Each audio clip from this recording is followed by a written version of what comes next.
آپ کی کولیسٹرول کی رپورٹ کے اندر ایک ایسا ٹیسٹ چھپا ہے جو کہ آپ نے کبھی بھی نہیں چیک کروایا۔ عموماً جو ہے وہ ایل ڈی ایل کے بارے میں دیکھا جاتا ہے یا پھر ایچ ڈی ایل کے بارے میں دیکھا جاتا ہے۔ آپ کی کولیسٹرول کی رپورٹ کے اندر ایک ایسا نمبر چھپا ہوا ہے جو کہ یہ بتا دے گا کہ آپ کا موت جو ہے وہ دل کی بیماری کی وجہ سے ہوگی یا کسی اور کی وجہ سے۔ عموماً آپ نے ایل ڈی ایل کو چیک کیا ہوگا یا پھر ایچ ڈی ایل کو، لیکن آپ نے کبھی بھی ریمننٹ کولیسٹرول کو کبھی نہیں چیک کیا۔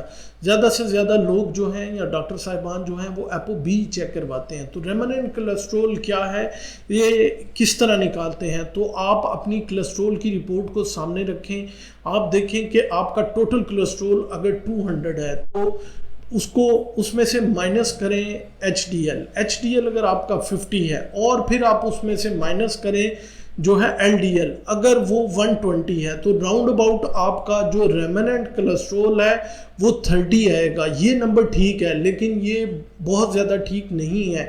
ایک نارمل ریمننٹ کولیسٹرول کی جو مقدار ہے وہ 25 mmH سے کم ہونی چاہیے، مطلب ملی گرام سے کم ہونی چاہیے۔ تو پھر سمجھ لیں کہ آپ کی خون کی نالیاں اور آپ کا دل جو ہے وہ خطرے سے باہر ہے۔